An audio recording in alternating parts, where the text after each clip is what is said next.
Dans la capsule ici, nous allons voir comment on peut appliquer la distributivité sur des expressions algébriques, donc lorsqu'on a des parenthèses. La loi de la distributivité, ce qu'elle nous dit, c'est qu'on doit appliquer l'opération sur chacun des termes qui se trouvent à l'intérieur de ma parenthèse. Dans cette capsule, on va voir lorsque cette opération est une multiplication ou encore une division. Donc, pour la multiplication, ce qu'on doit faire pour appliquer la distributivité, c'est de multiplier chaque terme entre parenthèses par le terme collé sur la parenthèse. Donc, par exemple, si on regarde l'exemple A, on a 3 suivi de notre parenthèse 6x plus 3. Donc ici, le 3, comme il se trouve devant ma parenthèse, ça signifie qu'il multiplie le monombre 6x plus 3. Puisque lorsqu'on a un chiffre devant notre parenthèse sans signe, c'est sous-entendu que c'est une multiplication. Donc c'est la même chose que si on avait écrit 3 fois notre binôme 6x plus 3.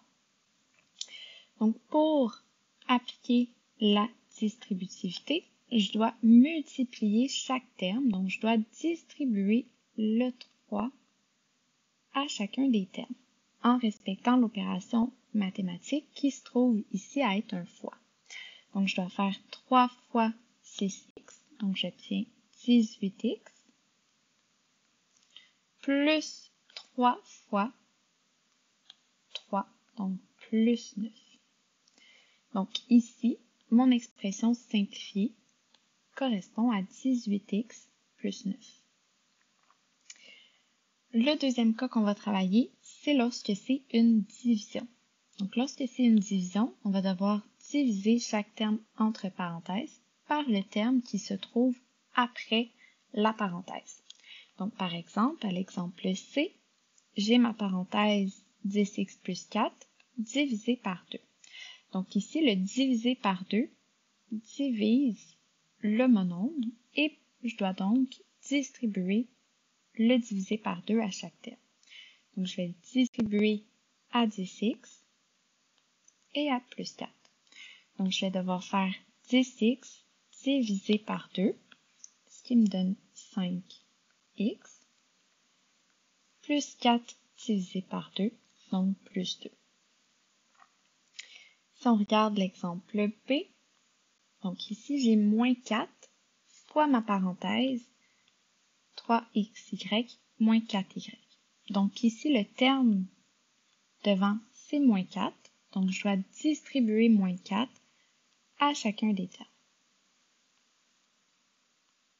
Donc pour commencer, moins 4 fois 3xy, donc moins 4 fois 3, j'obtiens moins 12, et mes variables restent les mêmes, x, y. Ensuite, je fais la même chose pour mon deuxième terme, moins 4 fois moins 4y, donc moins 4 fois moins 4, j'obtiens plus 4, et ma variable reste y.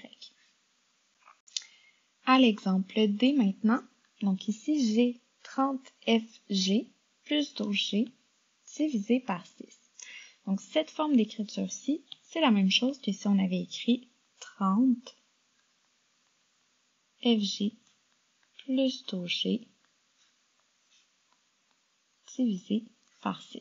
C'est exactement la même chose. Donc encore une fois ici, je dois distribuer le divisé par 6 à chacun des termes au numérateur. Donc je vais commencer par faire 30 fg divisé par 6, donc j'obtiens 5 fg plus 12g divisé par 6. Donc 12 divisé par 6, j'obtiens 2, donc plus 2, et ma variable g.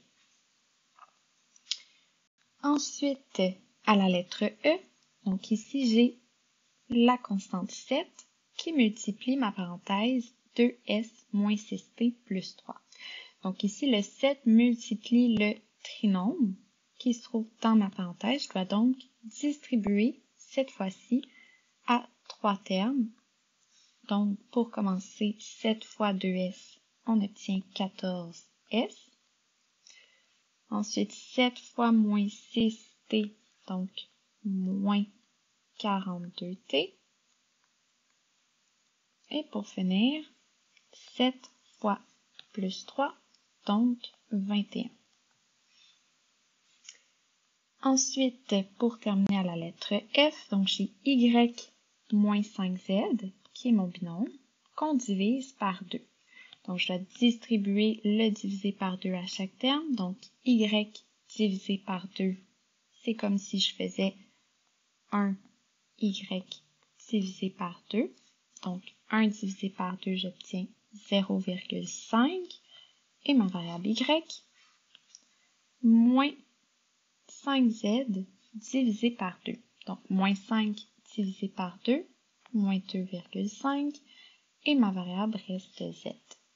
Donc, voilà comment on peut appliquer la distributivité sur des expressions algébriques lorsque c'est une multiplication ou une division.